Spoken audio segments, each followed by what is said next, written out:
Tyson, and you know it. You hit me, I'm gonna kill you. I'm gonna kill you. At just 19 years old, Iron Mike was an unstoppable force, tearing through the heavyweight division, finishing his first 19 opponents, all inside the opening 3 rounds. Uppercut, and Marvis is hurt. Razor was in trouble in both the first and 10th rounds, and now he's in trouble here. Yet, there was a dangerous contender from the streets of New York who feared no man and had nothing to lose. Mitch "Blood" Green, a man crowned the king of New York street gangs by the NYPD, with a reputation for violence both in and out of the ring. I want Mike Tyson, point blank. Michelle Tyson, he's a he's still his wife a I'm gonna knock him out. Get ready as we take you on a journey through one of the most hostile battles in the teenage Tyson's early career. This is the Boxing Lab. Let's go.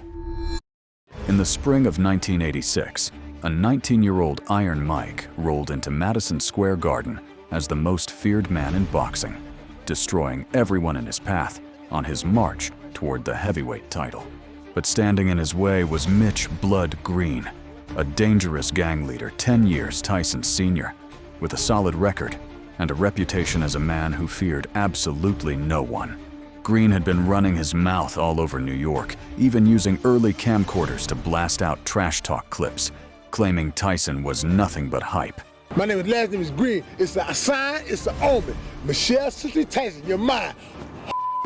So the teenage Tyson decided it was time to show this street thug what happens when you step into the ring with a real monster. That we showed you here on HBO, that between Larry Holmes and Michael Spinks. Round 1. Tyson comes out like a locomotive, going straight for Mitch Green.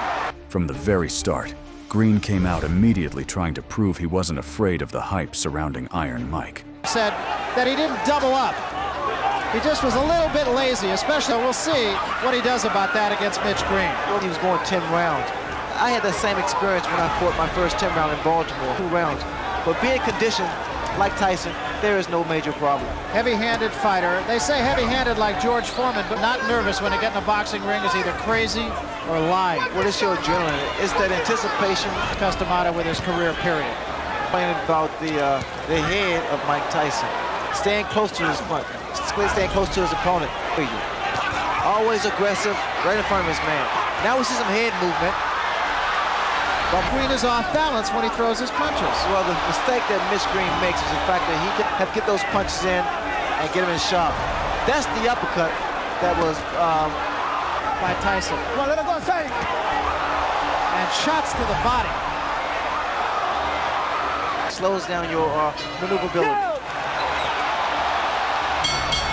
Holding the gloves up close to the face while you're coming forward. He wanted his successful mainly because he's not tying his man up right. Gotta grab those arms. The dangerous gang leader tried to fight Tyson aggressively in the early rounds, rather than up on his cheeks. What I'm looking forward to seeing frustrate a fighter. Good left hand by Tyson in, but as far as how solid those punches are, there's no comparison. Now Green holding and hitting. From Mitch Green from holding behind the head. See it again, Ray, it just strikes me. Hook of Mike Tyson land every time Mitch Green moves backwards. So he's able to throw quicker shots. There's the left hook I was talking about. Well, he stays right in his opponent's chest because what happens by him being so close, it compensates. To Green's credit, he hasn't taken a backward step. Whether that's wise or not remains to be seen. This is not the type of fight that Mitch Green want to have. And he did draw a warning from Luis Rivera, the referee, about holding. Green's in trouble. Those shots to the body is average. The body shots. Watch for the left hook. There it is again, Barry. More powerful and more effective. The uppercut's working beautiful for Mike Tyson also.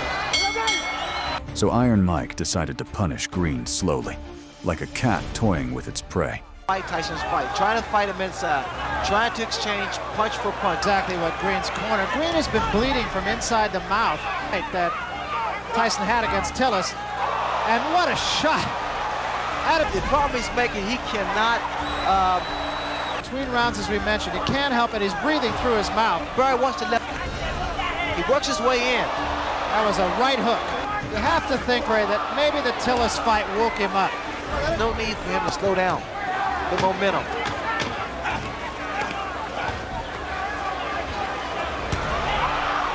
Both hands. Now here we see why the mouthpiece come out with that left jab, and in fact why it's so difficult for Green to move, because he's anxious to get to work. I want to mention one other thing too, and that is that he fights with so much authority. Good left hook, solid left hook. These type of shots is going to slow him down. It's going to take his toll.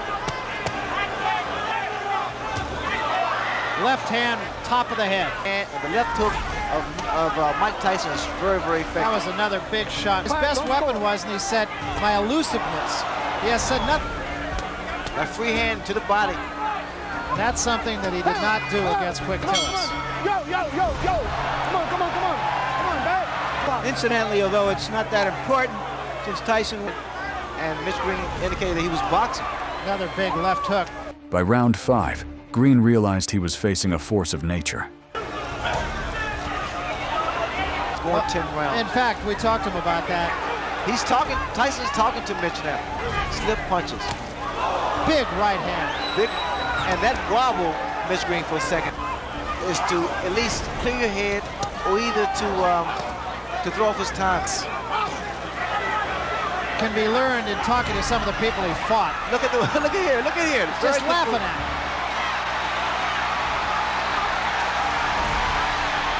And Green seems to me, Ray, to be doing all the wrong things. That's very good body movement, making a fist when he throws his punches. Good left hook. Good, beautiful uppercut. slapping some clothes on a rock. Just tired. I don't see that. I doubt that very seriously. Then, Green started turning the fight into a cuddle party, holding and clinching every chance he got, desperately trying to survive. He's conditioned, Barry. You notice that when he goes to the box, I like the fact that Tyson used what he has. I mean, he has power, huge net. At full speed. Look at here, the distance. Throwing those shots, combination to the body, not breathing at all.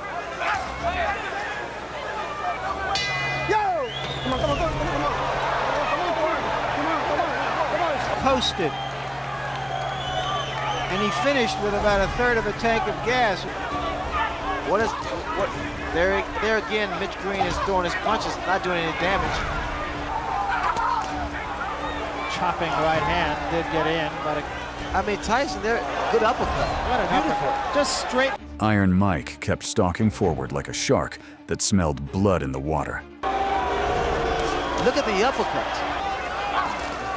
A lot of punches and a lot of hard punches.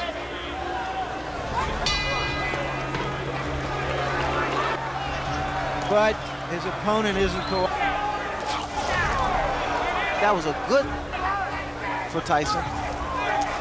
And now we see Mitch Green. He landed with a good uppercut there. Green just trying to tie Tyson up, and a couple of good shots by Mitch Green. His best rally of the fight right here. Look here. No. He's caught Tyson 4 or 5 times, and Tyson for the first time. His hands. Good body shot by Mitch Green. Now we're seeing a different Mitch Green. There was his right hand. Properly. He's holding behind the head, which he allowed. Tyson said one time, he said, I understand anatomy. Here again. Oh, what a left hand.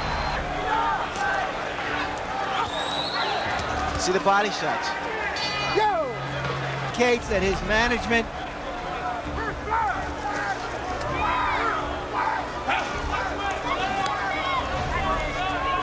Tyson's arms are short, so he free hand. That uppercut was short. That seems to be something that runs through all of Mike Tyson's opponents. That well, the way he's geared up now, he wants to go out in style. He has some grievances with Don King.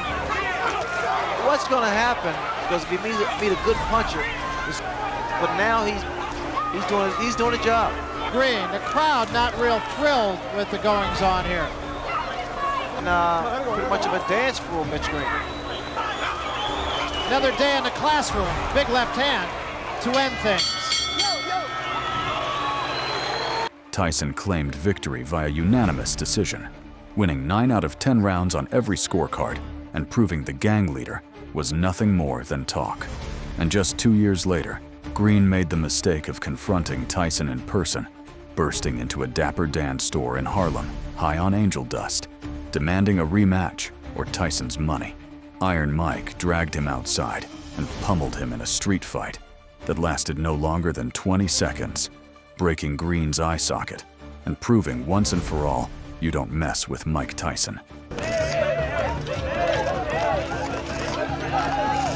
That's how a teenage kid shut down the king of New York street gangs, proving that street credentials mean nothing against a real monster.